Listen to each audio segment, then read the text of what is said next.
সকল উপজেলায় ইউনিয়ন লেভেলে পর্যন্ত এখন সাংবাদিকের কার্ড পাওয়া যায়। সাংবাদিক সে রিপোর্টারও না, ব্যক্তিক পাশও না, ইউটিউবের মাধ্যমে যা ইচ্ছা তাই লিখে যাচ্ছে। জনাব জয়নুল আবেদিন ফারুক, নোয়াখালী 2। মাননীয় স্পিকার, আসলে একটু যদি 2-3 সেকেন্ড একটু বেশি দেন, সকল মাননীয় সংসদ সদস্যের পক্ষ থেকে আপনাকে একটু অবগত করে দিতে চাই যে বিষয়টা অত্যন্ত জটিল। অতীতের কথা বাদই দিলাম, আমাদের নতুন সংসদ সদস্য যেটা বলেছেন তার সাথে একমত পোষণ আমি সব ক্ষেত্রে করতে পারিনি। একটা বিষয় মাননীয় মন্ত্রীর কাছে জানতে চাই, গণমাধ্যমের স্বাধীনতা গণতন্ত্রকে সুদৃঢ় করে, এটা আমরা শিখে এসেছি যখন ছাত্র রাজনীতি থেকে শুরু করলাম।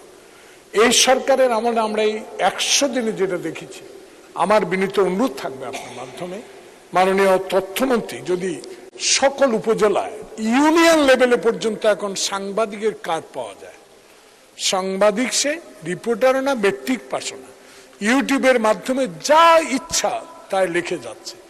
এই বিষয়গুলোকে তথ্য মন্ত্রণালয়ের অধীনস্থ এনে এটার বিষয়ে কোনো সিদ্ধান্ত নেওয়া যায় কিনা, এদেরকে লেখাপড়া কতটুকু বা এদের কার্ডটাকে দেয়, সাংবাদিকের কার্ড আমাদের মধ্যে ঝুলায় কারা, এই বিষয়গুলা মাননীয় মন্ত্রী কি একটু তদন্ত করে দেখবেন, এবং এগুলো বন্ধ না করলে উন্নয়নের ক্ষেত্রে, গণতন্ত্রের ক্ষেত্রে সবকিছু কিন্তু বন্ধ হয়ে যাবে। অনুগ্রহ করে এই বিষয়ে একটু ব্যবস্থা গ্রহণ করবেন। ধন্যবাদ। মাননীয় প্রতিমন্ত্রী ইয়াসির খান চৌধুরী। মাননীয় স্পিকার, আপনাকে ধন্যবাদ।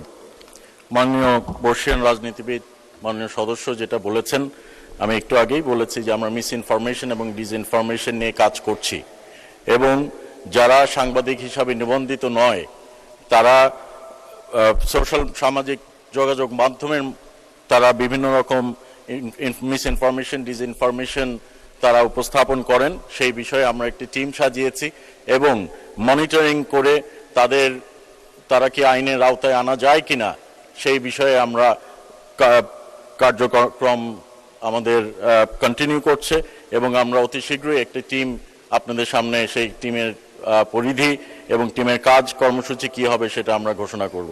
ধন্যবাদ মাননীয় স্পিকার।